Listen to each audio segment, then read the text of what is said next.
So maybe we can start. Good morning, everybody, and welcome to what is our third Landsberg seminar after a 2.5 year, you could say, COVID break. Finally, we are all together again. We didn't organize online meetings, just some informal discussions. So this is what we are. This is what we have today. We have 3 talks this morning. We have one additional presentation this afternoon. It's a little bit different. It's sort of specific to Prague a little bit. Those of you that are not from the Czech Republic, maybe you might look up Kepler and go back to your school and why Kepler is relevant to Prague. And it's about Kepler's geometry and how that links to some of the modern photovoltaic material. So that talk is downstairs. If you are not from the faculty, it's downstairs, around the corner, into, I think it's sort of more administrative block. I think there might be some arrows. I think maybe we put something there this afternoon. This afternoon at 5 o'clock, okay?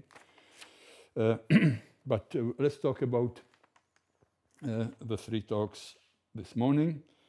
But first, I think many of you haven't been to the previous Landsberg seminar. So why do we call it Landsberg seminar? Peter Landsberg, he was first my boss, then my close colleague. He was born in Germany, but spent most of his, perhaps almost all of his working life in the UK. He had extremely wide range of research interests. You can see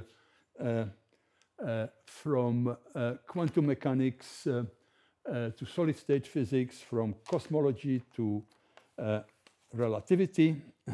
For us today, I think it's most relevant is his work on solar cells. And some of you might have come across his, perhaps the most famous achievement was what we call now the Landsberg efficiency, the highest efficiency that solar energy can be converted into useful work, into electricity.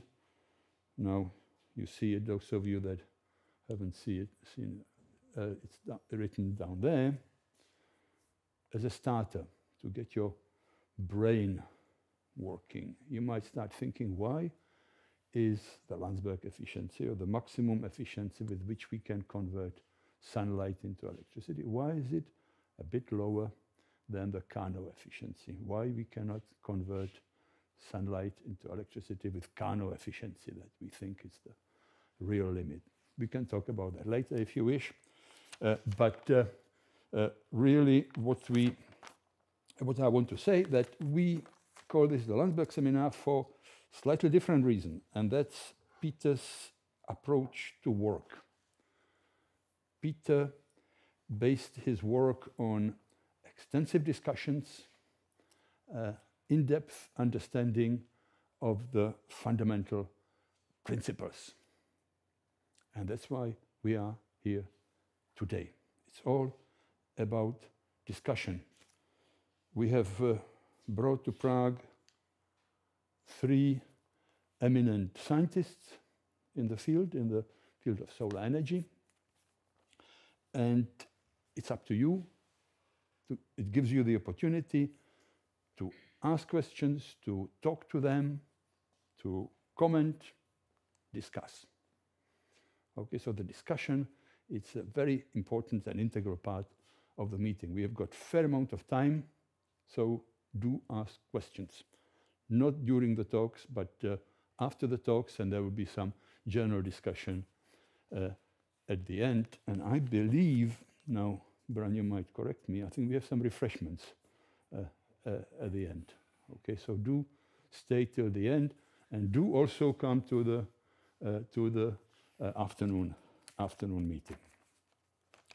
So we have 3 talks, 2 broad areas, 2 talks about perovskites, one about, I'm going to say silicon. I think Jimmy will tell you a little bit more detail, of course. So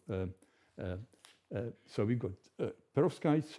After the break, we have one talk about silicon.